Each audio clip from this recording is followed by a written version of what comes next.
there you are, His Majesty, King of everything and absolutely nothing at all. Let me tuck you in, fluff your pillow, and gently explain why you, with your air conditioning and Wi-Fi and functioning toothpaste, how your life would be as a medieval king. Before you get all cozy, take a moment to subscribe and let me know in the comments where you are watching from and what time it is for you. It's so lovely to see who's joining us from around the world. Slowly close your eyes. It is morning in your mighty castle. The rooster crows, not from your royal garden, but from somewhere inside the castle walls, because livestock just wander freely indoors here. You'd think being king meant you had some basic privacy, but no. Pigs have squatters' rights in your corridors. You awaken on a bed of straw. Well, bed is generous. It's more of a slightly raised wooden slab with just enough pokey hay to ensure your back will resemble a war map by sunrise. Your royal chamber smells, how do we say this politely? A symphony of mildew, firewood smoke, chamber pots that need attending, and that one servant who refuses to admit he has a garlic addiction. But you're the king. You could fix all this, right? Ha! Number. You're too busy ruling lands you've never actually seen, collecting taxes in goats, and pretending your crown doesn't give you a headache the size of Normandy. Breakfast, fit for a monarch, or a hungry stable boy, downstairs. If you can call descending a ladder to a stone room, downstairs. Breakfast awaits. A hearty medieval feast, stale bread, a wedge of suspiciously moist cheese, and some kind of porridge with the texture of wet sand. Ah, yes, and mead. Because nothing says wise governance like drinking fermented honey at 7 a.m. Your servant, Thomas, who's somehow 14 and 104 at the same time, presents your meal with a bow so deep it could sprain something. You ask about the affairs of the realm. Thomas mutters something about a plague in the east and some angry peasants to the west. But worry not. You won't deal with that today. Today is for more important things, like sitting for a portrait you'll never see finished, because the artist will likely die of dysentery next month. Now to the royal court, a room filled with your most trusted advisors, which is to say, people who say yes loudly, disagree silently, and all secretly want your job. First, your Lord Chancellor, who speaks in riddles so confusing even he doesn't know what he's advising. Then, your War General, who insists that every problem, plague, taxes, bad weather, can be solved by invading France. You nod. Majestically. You are, after all, a man of action. Except all actions must be approved by the council, the church, and your second cousin Harold, who has visions. Do you sign a few decrees you didn't read? Approve a new tax on apples? Because why not? And ban juggling in public. Just because the last juggler made direct eye contact with you. Bold of him. And now, the royal hunt, which you secretly hate, time to hunt. Not because you enjoy it, but because tradition demands it. You put on 40 pounds of armour for a 3-hour trek through the woods, chasing a terrified deer you'll never catch. Why? Because being king is about appearances.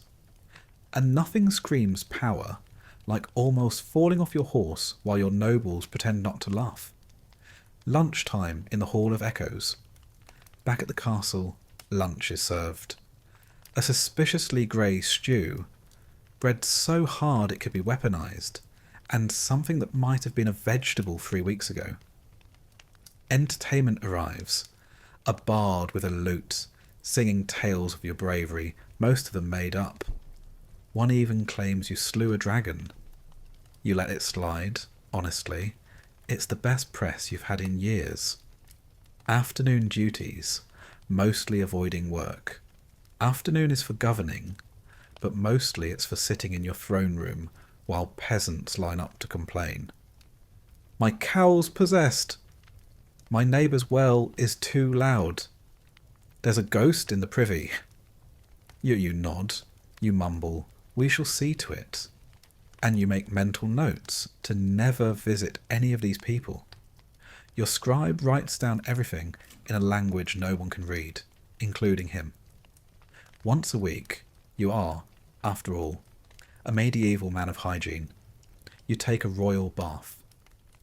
This involves 5 servants heating cauldrons of water for 6 hours to fill a wooden tub that leaks at least as fast as it fills.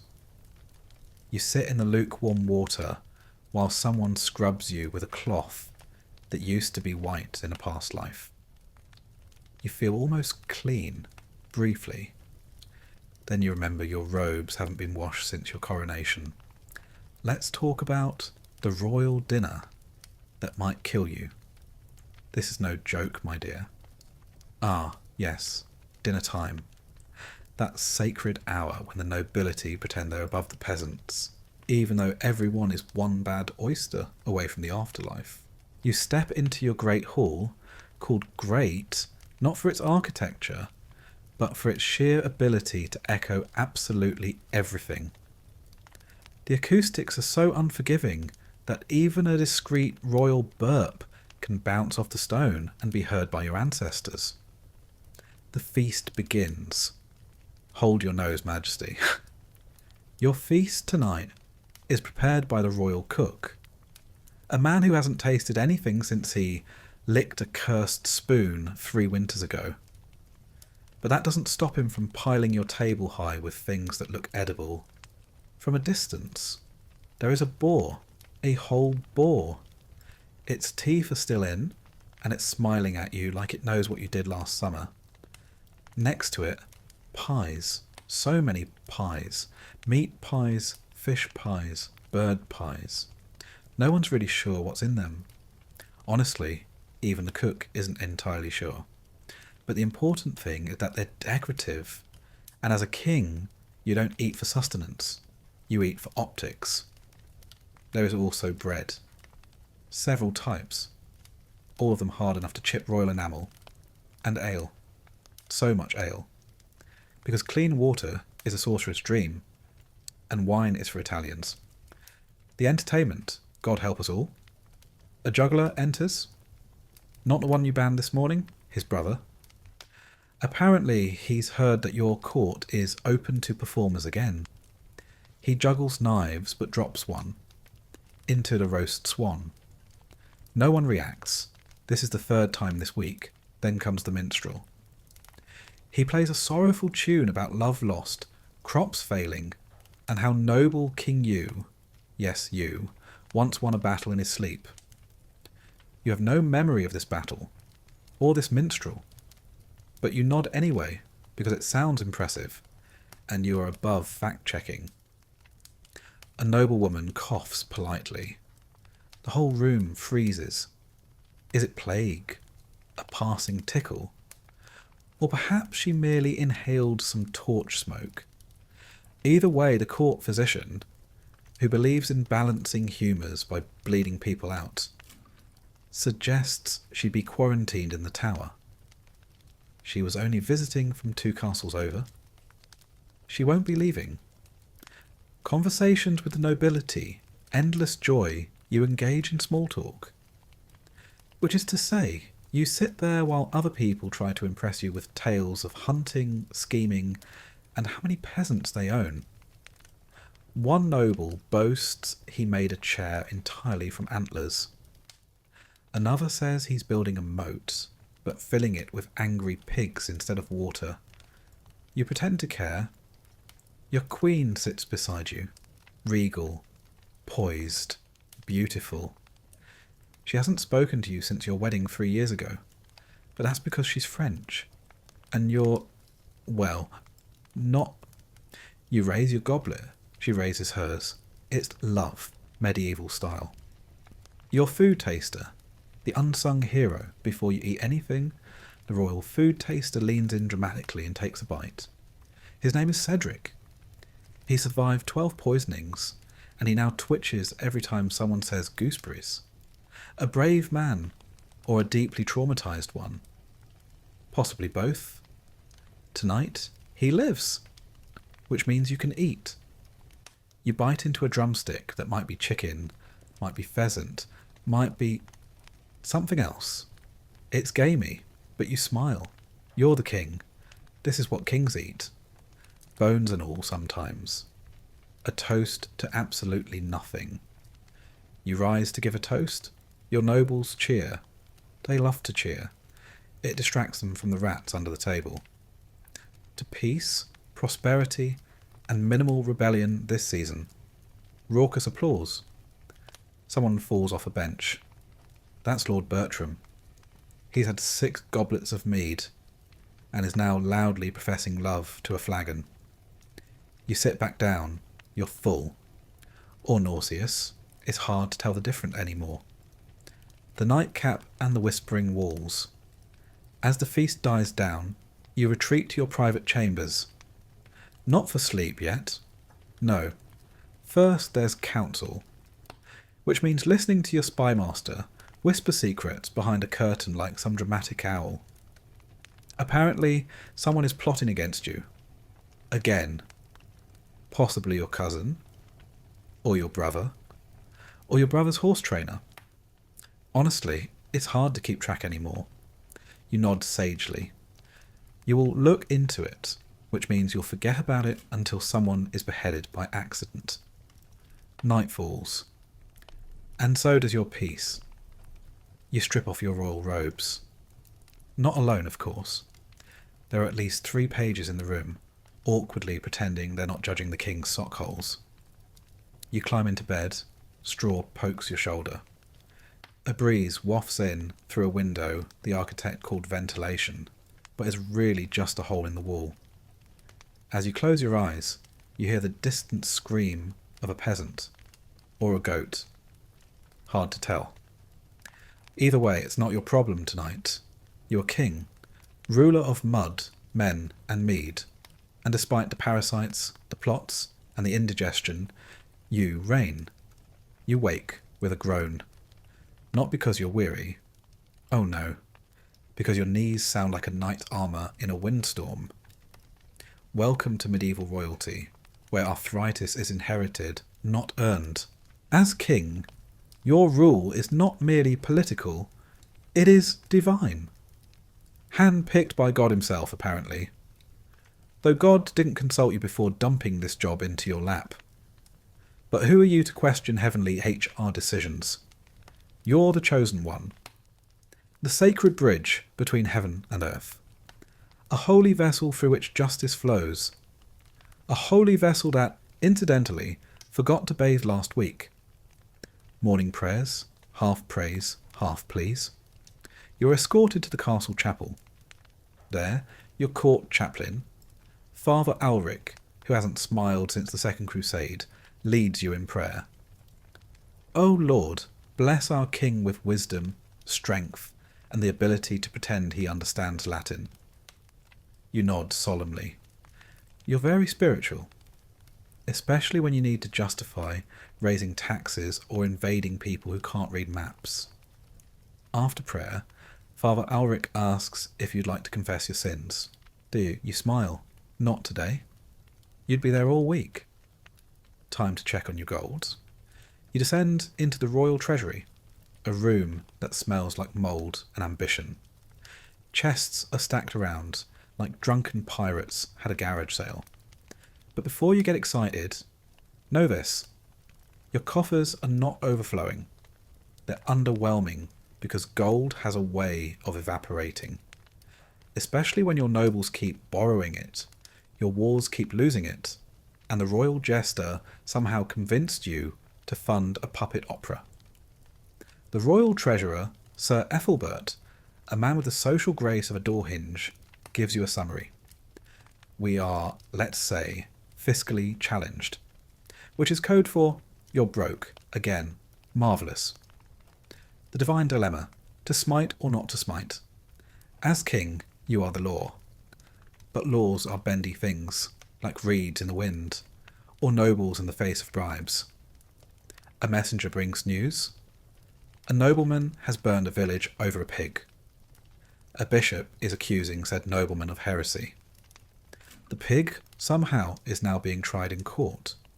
You must decide who is right. The pig, honestly.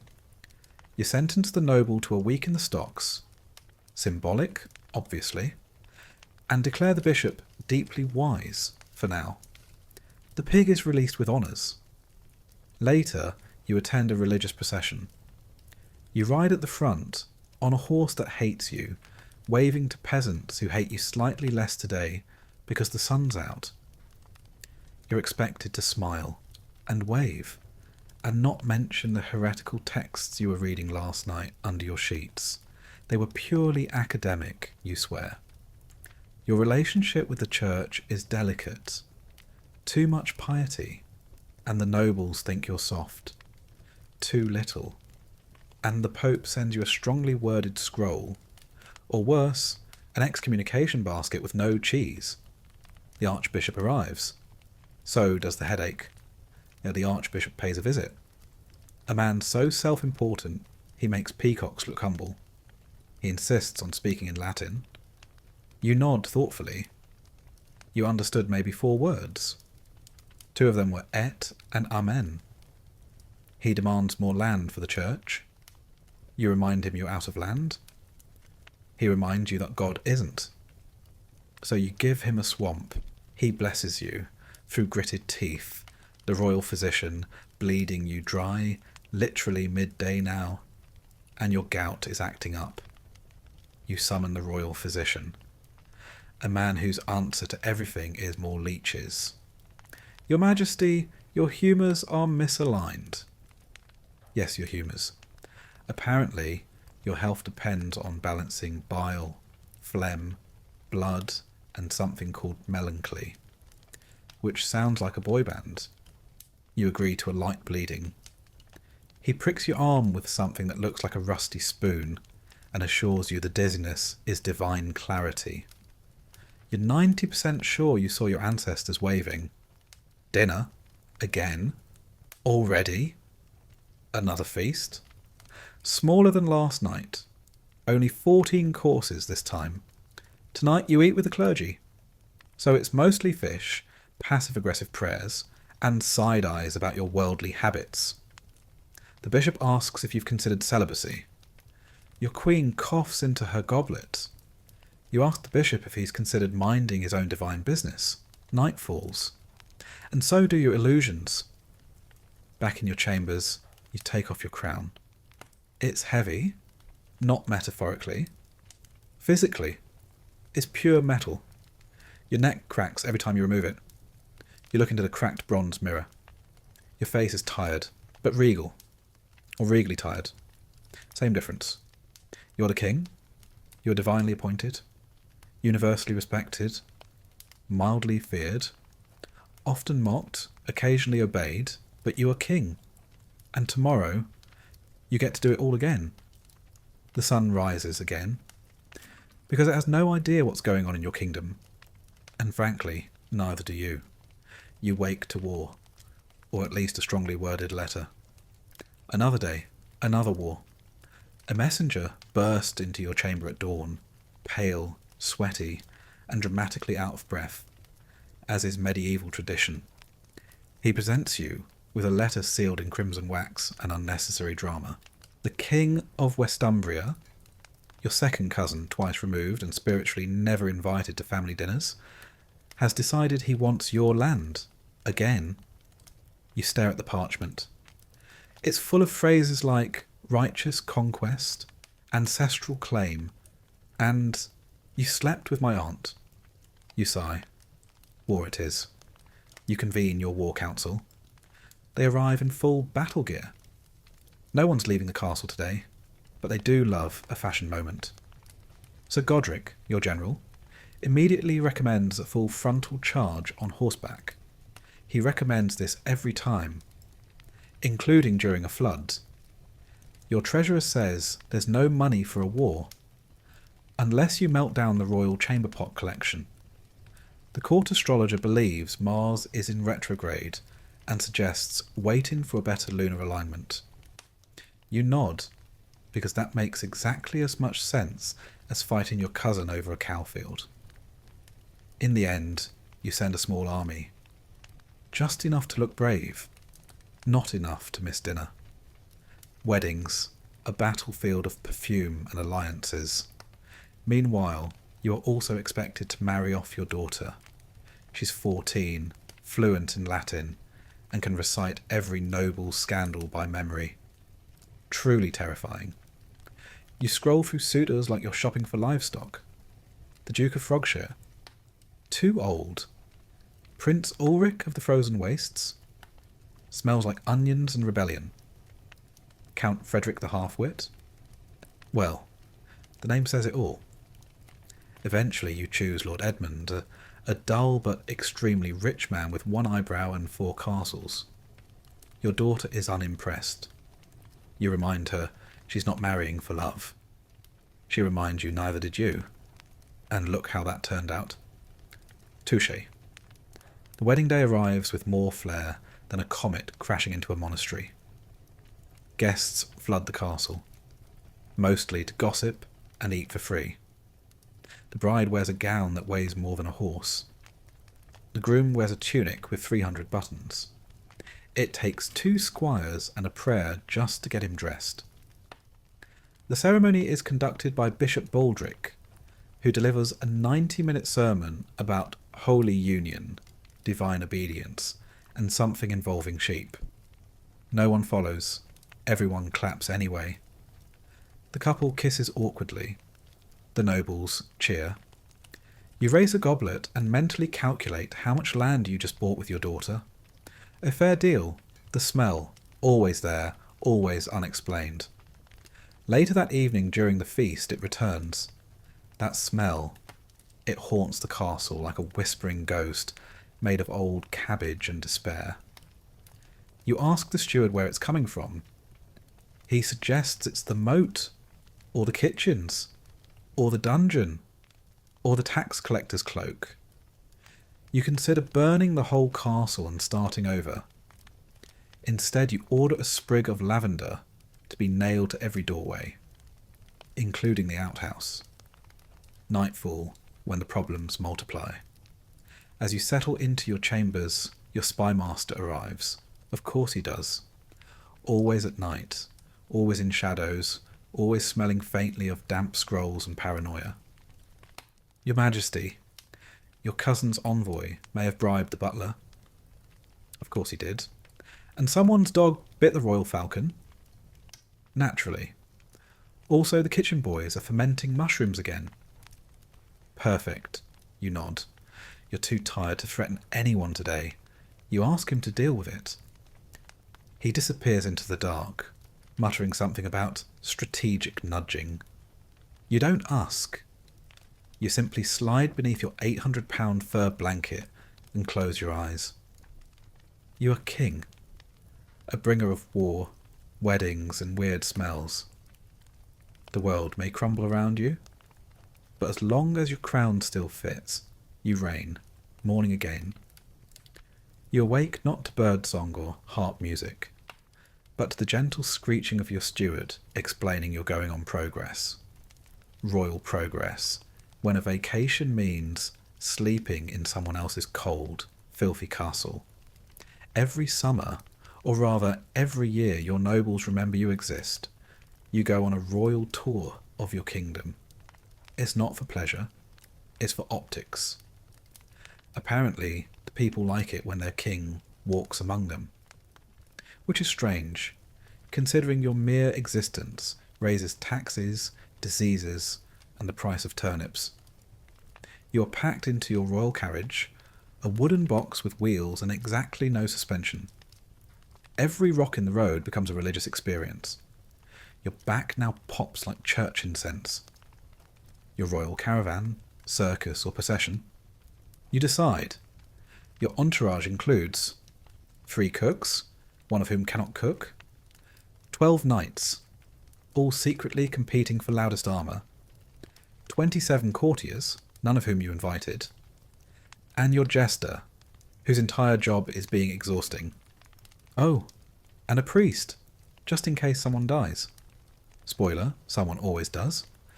Stop number 1, the village of Dunmire-on-Rot. First, stop Dunmire-on-Rot. Charming hamlet known for mud, livestock, and...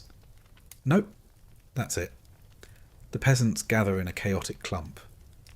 Some cheer, some bow. One just stares, possibly confused, possibly asleep. Hard to tell. You wave graciously. Your velvet sleeve smacks your own face. Dignity, 0. A child presents you with a gift? A pie made of mystery and regret? You pretend to eat it. You do not eat it. The mayor welcomes you with a speech that includes 3 different mispronunciations of your name and 1 accidental proposal of marriage. You nod, smiling like your teeth don't ache. You ask about the village's needs. They mention, the well is full of frogs. The pigs are possessed. The roof tax is higher than the roofs. You promise to look into it, which is royal code for absolutely not. Stop number 2, the Cathedral of St. Misery. Your second stop is religious, because nothing says fun like a 4-hour mass in a stone box with 0 windows and maximum incense. The bishop greets you. Again. You're not sure if it's the same bishop or just a clone. They all look equally sanctimonious. You're seated on a wooden throne that was clearly designed by your enemies. Your spine files for separation. The choir sings in Latin. You pretend to follow. You fall asleep briefly. You wake up during the burn the heretic part. You clap just in case. After the Mass, the clergy gives you a relic, a toe bone of Saint Mysterio. You accept it with reverence. You place it gently into a velvet pouch. You try not to wonder why it smells like fish. Stop number 3. A town with too many rats and too few apologies. Next town, Blistermere. Famous for producing onions and insurrections. You're welcomed with another speech. This time, it's from a man with 1 eye and 7 grievances. He hands you a scroll longer than a tapestry. You promise again to review it carefully. You hand it off to your scribe, who feeds it to the campfire 5 minutes later. Meanwhile, your knights discover a new plague is spreading. Something involving boils, sneezing, and the desire to join cults. You put on your ceremonial, concerned face trademark. You declare a day of fasting, prayer, and fumigation. You leave immediately. Sleeping in noble houses. A festival of drafts and passive aggression. Each night, you're hosted by nobles who claim they're honoured, but clearly resent you breathing their air. You dine at long wooden tables with limp vegetables and aggressively seasoned venison. There are toasts, so many toasts. You stop drinking after the one that made you hiccup for 14 minutes straight. The guest beds are either 3 inches too short, infested with something that clicks, or stuffed with what may be gravel. Still, you're a king. You endure. You whisper royal curses into your pillow, and dream of your own chamber's slightly less horrible mattress. The people love you, or pretend to because you brought soldiers. Throughout the journey, peasants try to flatter you with songs, dances, even handmade portraits. One child gives you a drawing of you slaying a dragon. You're naked in it. You say thank you. You make a mental note to promote that child, or exile him. Depends on your mood. You continue nodding, smiling, and offering vague blessings like, may your harvest be abundant. May your sheep multiply. May your neighbours forget where you buried that thing. You return home, slightly wiser, considerably dirtier. At last, the castle gates appear. The tour is over. Your back is crooked, your robes are wrinkled, and you smell like horse, incense, and second-hand prayer.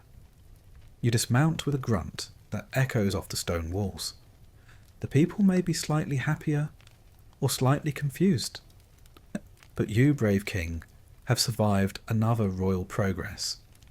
You have waved, smiled, blessed, and endured exactly 7 renditions of O King Most Noble, sung in 4 different keys. Simultaneously, you collapse into your chair. The royal cushion welcomes you like an old friend. You are home. You are victorious. You are still king. Let us return to the twisted velvet halls of power, where every smile hides a dagger, and every goblet is a gamble. The royal court, a sacred place of diplomacy, reverence, and precisely 48% nonsense at any given time. Your court, a glorious theatre of delusion and perfume. At the centre of your castle lies the royal court, a grand hall of banners, gossip, and voices louder than their wisdom. This is where decisions are made, alliances forged, and reality politely ignored. Each day begins with the courtiers' parade. This is not a formal event. It's just what you call the never-ending stream of nobles desperate for your attention. Some bring scrolls, others bring scandals. One always brings cheese. You have never asked why. They bow, they flatter, they speak in riddles wrapped in compliments. Your majesty, your wisdom, is as vast as your beard, which is confusing, because you shaved yesterday. You sit on your throne, which was clearly designed by a committee that had never met a spine. Your advisors bring matters of state. The Duke of Gloomshire wants a river moved, for aesthetic reasons. The Countess of Rumourwood accuses her neighbour of stealing moonlight from her garden. A baron is at war with a goose. Yes, a goose, and he's losing. You must respond with grace, dignity, and the practiced skill of saying everything while committing to nothing. We shall look into this at once. I hear your pain as if it were my own. Let us consult the stars and other vague forces. Then you pass the matter to someone else and move on. A king must delegate, especially nonsense. You would think being king came with invincibility. Alas, it mostly comes with poisoned pies and cups of suspicion. Today alone, a servant accidentally drops your goblet. A taster collapses mid-bite. Your dog refuses to sniff your stew. You trust your dog more than your counsel. Your food taster, a man with the diet of a raccoon and the stress level of a hunted fox, sits beside you looking increasingly pale. You offer him a raise. He asks for a funeral plot instead. Court life is an endless masquerade. Every compliment is a challenge. Every toast a threat. Every dance a distraction, while someone tries to marry off their cousin's second daughter to your half-nephew's uncle-in-law. You host a feast tonight, because apparently poisoning attempts taste better under candlelight. Nobles gather in their finest. They laugh like debt isn't real. They drink like consequences aren't eternal. You observe Lord Bramble whispering to Lady Vine. Lady Vine passing a note to Count Sludge. Count Sludge tripping over your dog and falling face first into a pie. You pretend not to see. That's rule number 1 of ruling. If it's inconvenient, pretend it's ceremonial. Spies. Everyone has them. Even the cook your spymaster, hooded and definitely underpaid, appears in a puff of paranoia. Sire, there is treachery afoot. Of course there is. There always is. Lady Fern is secretly meeting with the Bishop of Coin. Naturally. Your steward may be funneling wine to bandits. Obviously. The royal cat is missing. Now that's serious. You instruct him to handle it. He vanishes, possibly into the floor. Royal marriage, also politics, with extra suffering.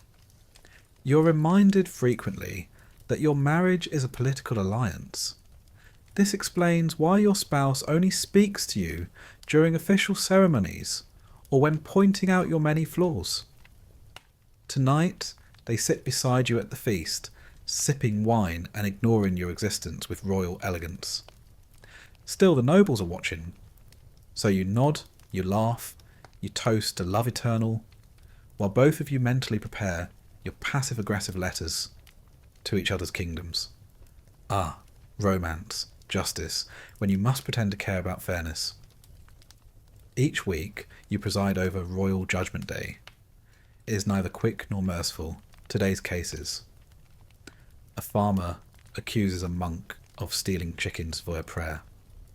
A cobbler insists his neighbour's goat insulted his wife. A noble demands execution for someone calling him short. You listen, you ponder, you suppress laughter. Then you pass judgment with the solemnity of a man who just wants lunch. The monk shall apologise, publicly, and return any divine poultry. The goat shall be relocated. The noble shall stand on a box and get over himself. You are a king, a bringer of peace, balance, and theatrical patience. As you sit in your throne, listening to bards sing songs you didn't request, and watching nobles play political chess with real lives, you reflect. This throne is not comfort. It is spectacle. It is carved from ancient oak and sharpened expectations. It creaks beneath your weight. Not from age, but from the burden of all the lies told in front of it. Still, you sit, because kings do not leave thrones. Not until someone stronger, sneakier, or just more poison-resistant takes it from them. Let us now descend into the most treacherous battlefield of all. The royal bloodline. Ah, family. That ancient concept everyone romanticizes, until you're stuck raising heirs while simultaneously wondering if they'll someday stab you for the crown. Because nothing says bonding like dynasty survival and mild emotional neglect. First, the heirs. Because if there's one thing medieval society needs more of, it's kings with questionable sons. Your eldest is Prince Dorian. He's 12, obsessed with swords, and believes he's a reincarnated war god. He once tried to duel the gardener with a spoon. He is your heir apparent, which means, legally speaking, you must pretend he's brilliant. Then there's your daughter, Princess Elspeth, sharp as a dagger and twice as terrifying. She speaks 7 languages, poisons rats recreationally, and once bested a visiting prince in chess, politics, and public humiliation, all before breakfast. You quietly suspect she'd make a better king, but alas, medieval gender roles say no, and that's final. You sigh. Then there are the others, the royal bastards. Oh yes, the rumoured children from before you were crowned, or possibly during. They appear at court from time to time, bearing suspiciously familiar cheekbones and names like Tommel, Garrick, or young Davith, the unacknowledged. You don't confirm or deny. You simply offer them coin, education, or land far away. You call it charity. Your wife calls it filthy proof. Your spouse. A partner in power and passive aggression. Now, let us discuss the royal spouse. Because you didn't marry for love.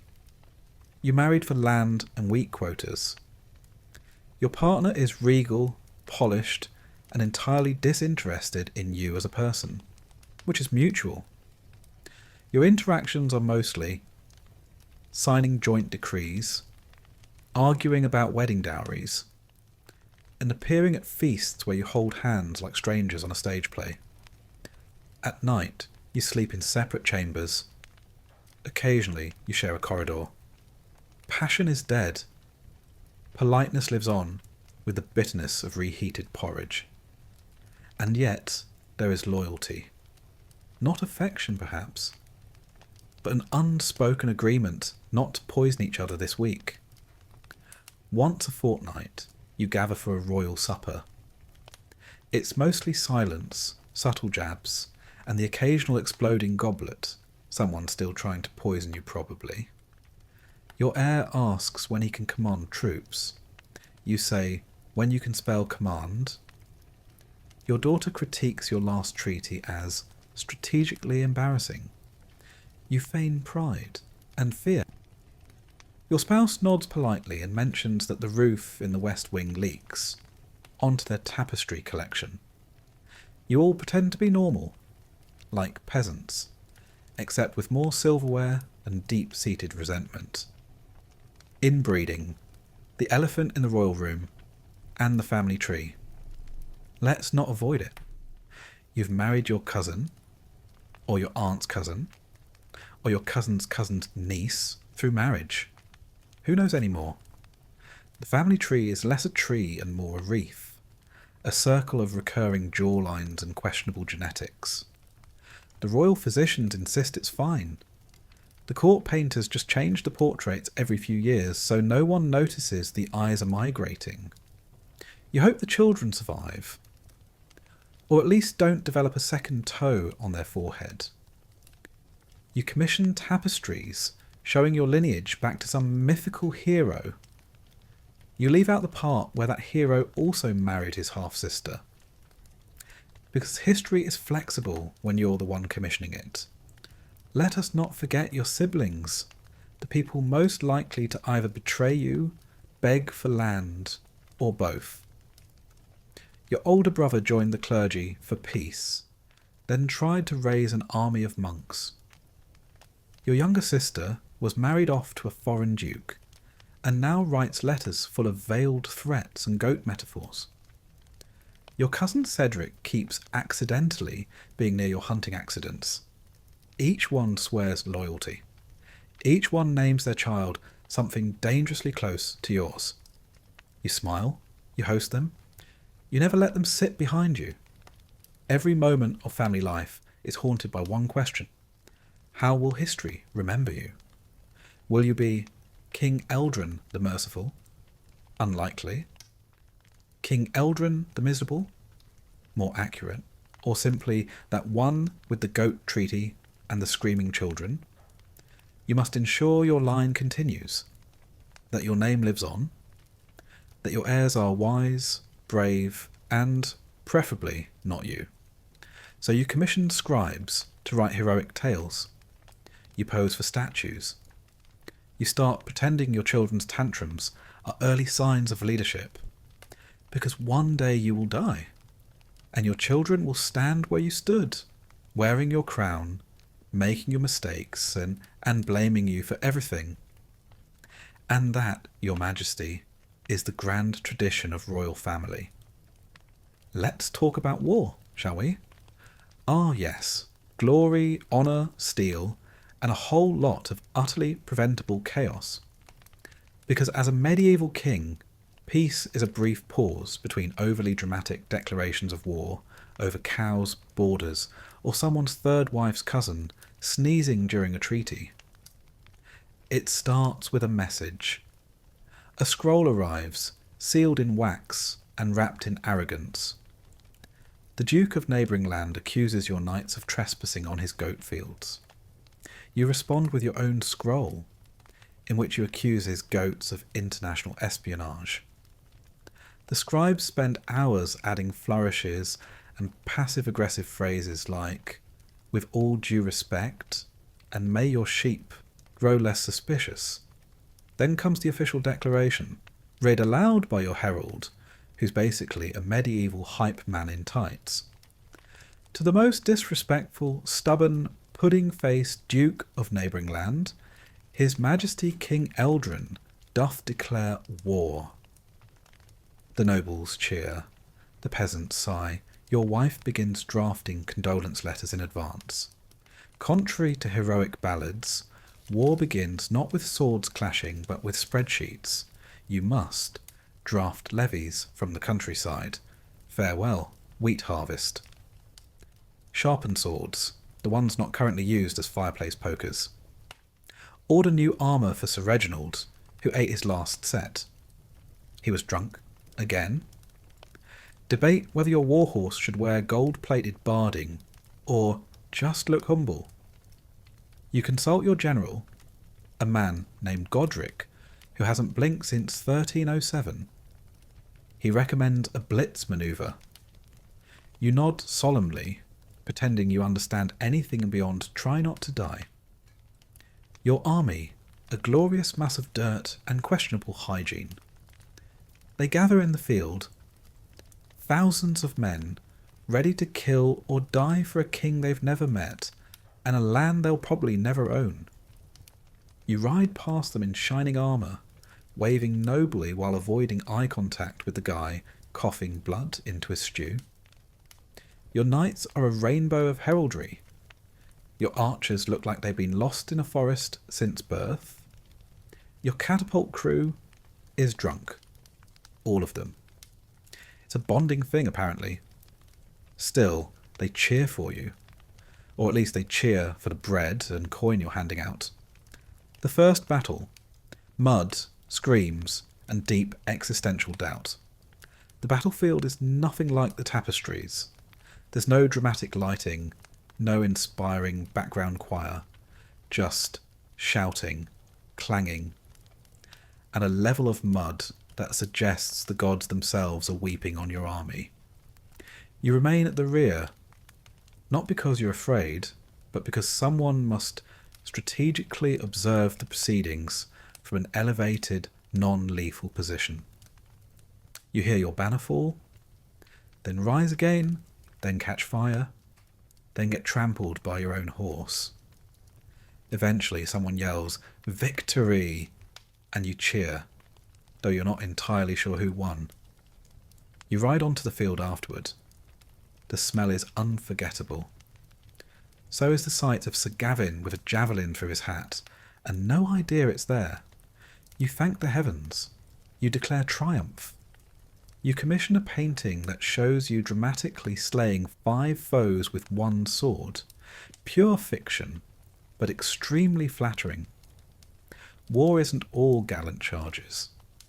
Often it's sitting outside a castle, waiting for the people inside to run out of food, water, or patience. Sieges are long, boring, and deeply unsanitary. You build trebuchets, you throw cows over walls, you shout things like surrender or face wrath while sipping wine in a tent that leaks slightly. The defenders mock you by moonlight. Your soldiers play dice. One tries to marry a local goat. You quietly pretend not to notice. Eventually, the castle gives up. You offer mercy, which involves not burning everything, just most things. You raise your banner. You declare it a noble victory for your house, your people, and your legacy. Returning home, triumphant, exhausted, slightly gangrenous. You ride back into the capital, surrounded by cheering crowds and the deeply confused survivors of your army. The city bells ring. Bards begin composing songs like "The Glorious Mud of Lord Eldrin" and "The Day We Definitely Won." Your warhorse refuses to enter the castle gates. Too many flags, apparently. Your wife meets you at the steps. "You're back," she says. "Did you win?" "Of course," you say. "Mostly, technically, spiritually." You remove your armour. It smells like dead ambition. You order a bath, a feast, and a full revision of history. The cost of war: gold, graves, and glorious lies. Your treasury is empty. Your nobles are restless. Your peasants are overtaxed. But your reputation untouched. Because you've already ordered new tapestries. Ones that show you charging valiantly into battle, instead of napping behind a rock while Sir Reginald caught a trebuchet mid-sneeze. Such is the way of kingship. You lose men. You lose money. You gain titles you made up last week like Defender of the Lowland Mudfolk and Breaker of Siege Carts. And somehow, it all makes you more powerful. Because war, dear sovereign, is the grand theatre of royalty. And you, with your muddy boots and aching bones, are its tired, sarcastic star. Let's dive into the one realm even more treacherous than war, the spiritual world, where incense clouds your judgment. Monks write aggressively passive scrolls, and everyone firmly believes you're cursed because your bread fell butter side down. The church, the only institution in your kingdom more powerful than you, more mysterious than your royal astrologer, and more obsessed with lighting things on fire in the name of purity. Your kingdom's spiritual health is overseen by the High Bishop, a man with the moral flexibility of a bar of soap and the hairstyle of a terrified sheep. He speaks of salvation, humility, and the virtues of poverty, while wearing gold-trimmed robes and travelling with 6 donkeys just for his candlesticks. He is your spiritual advisor, which means he reminds you of your sins and then gently suggests a modest donation to ensure the church forgets about them. You nod. You sign. You lose another manor to monks, who insist it's now a holy orchard. Tithes, the spiritual tax that isn't optional. Every tenth of everything goes to the church. Grain, wool, silver, even fish. One year, you tried to tithe your sins. The bishop found this both amusing and sacrilegious. You tried to argue. Didn't God say, "Render unto Caesar"? The bishop smiled. Yes, and you're not Caesar. Fair point, so you keep paying. Meanwhile, the church builds a cathedral so large it could house your entire army and still have room for the choir to argue about Latin accents. You, like all good kings, collect relics.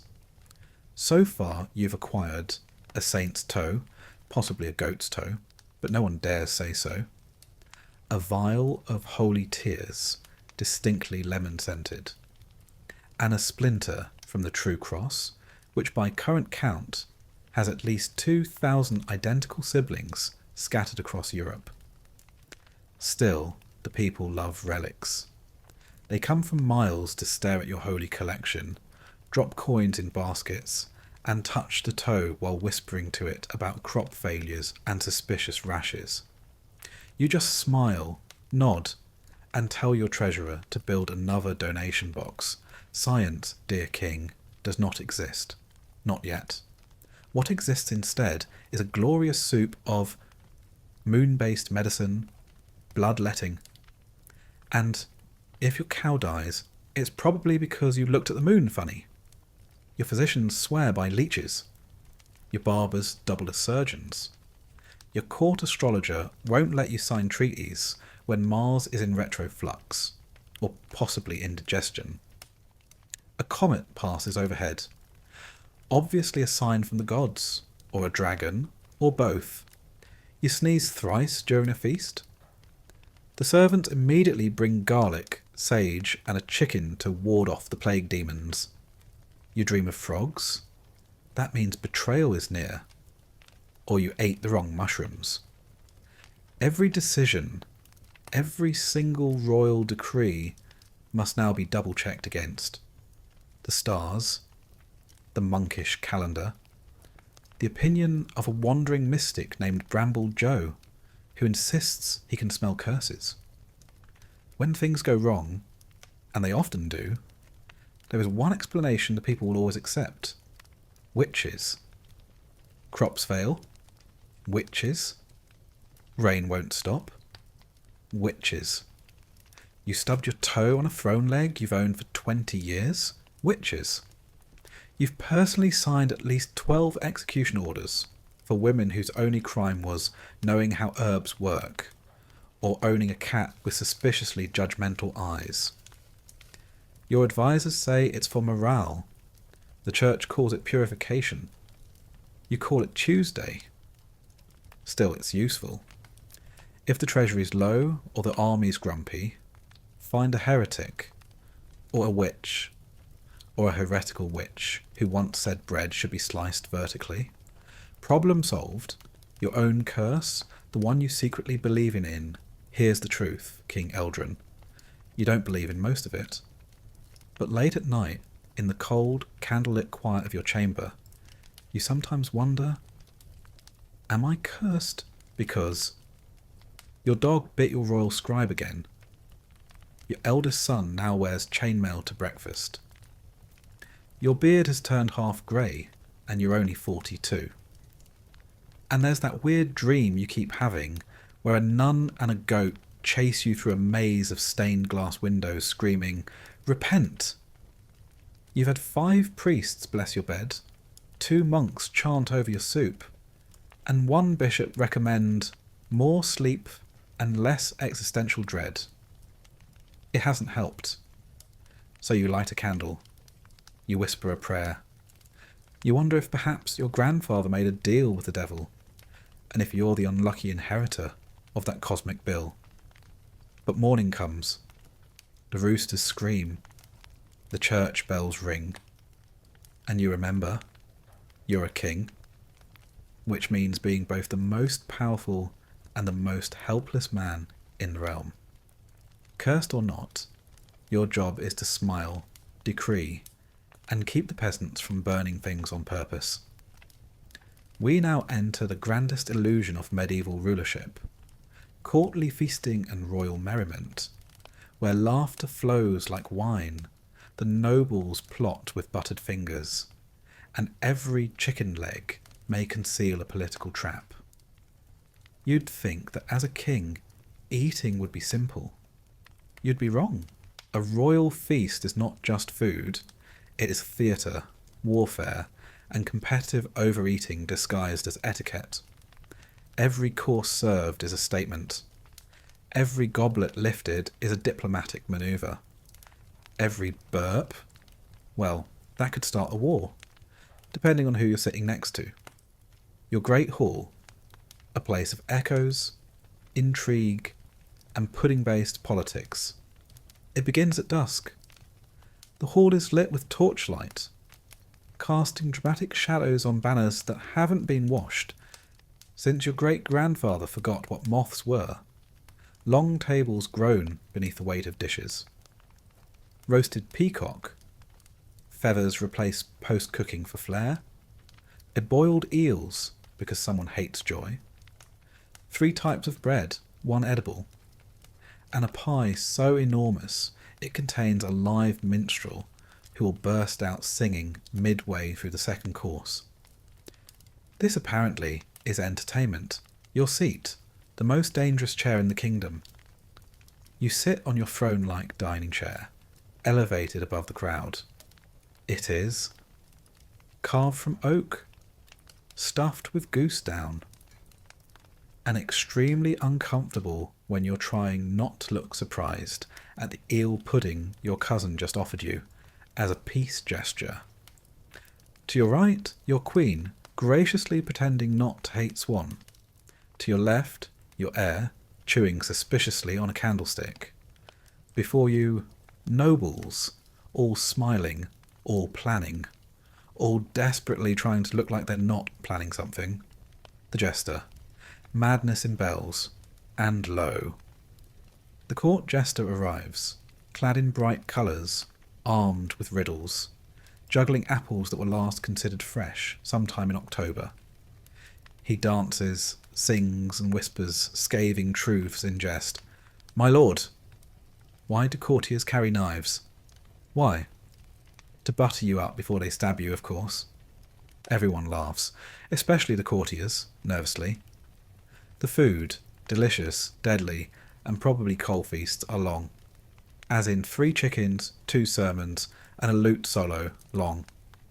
You begin with pottage, a sort of medieval soup sludge flavoured with mystery. Then meat, so much meat. Meat upon meat. Layers of meat stacked like edible masonry. By the end you're sweating poultry. You pretend to enjoy the fish custard. You nod politely at the boar's head with an apple in its mouth. The apple, at this point, is your only ally. You sip wine. Carefully. Because too much, and you'll end up confessing your true feelings about your cousin's strategic marriage alliance. Spoiler, it's stupid. Too little. And you'll have to remember everything Sir Geoffrey says about the importance of naval superiority in the North Marshes. For the 4th time this week, every toast is a subtle insult. Every laugh hides a grudge. Every shared dish is a whispered alliance in gravy. The Duke of Turnshire offers you a slice of venison. He's trying to bribe you for land. Lady Myra won't touch the pheasant, probably because she thinks you poisoned it. Your brother declares his loyalty while chewing with his mouth open. So naturally, you assume he's planning treason. You smile, you nod, you drink, you survive. Just barely. After dinner, the real chaos begins. Dancers twirl until they crash into torch stands. Jugglers drop flaming pins into the soup. Nobles play Guess the Noble House by their socks. One knight challenges another to a duel over who insulted whose dog 3 feasts ago. As king, your job is to pretend this is all completely normal. You clap for the fire breather. You pardon the knight with the overturned pudding. You absolutely do not react when a parrot in a tiny helmet delivers a message from a rival kingdom insulting your beard. Because you are regal, calm, graceful, and possibly plotting revenge in the form of a very diplomatically worded letter sealed with a very undiplomatic drawing of their king tripping into a moat. The end of the feast. Wine, whispers, and uneasy sleep. As midnight looms, the guests begin to sway with wine, secrets, and sheer fatigue. You rise. The hall quiets. You offer a final toast, carefully crafted to praise your allies, threaten your enemies without sounding like it, and remind everyone that you, despite the eel situation, are still the king. They cheer. You bow slightly. Then you leave, slowly, majestically, and with one shoe slightly looser than you'd like, thanks to the jester's shoelace gag. In your chamber, you collapse into bed, head spinning with wine, politics, and the terrifying possibility that you might have agreed to marry off your niece to a man named Lord Fungus from the swamplands. Tomorrow you'll wake, rule. Pretend none of tonight happened, because such is the burden of royalty. To feast like a god, to smile like a saint, and to survive like a man playing chess with poison-laced turkey legs. So, you survived another feast. Congratulations, you weren't poisoned by the eel.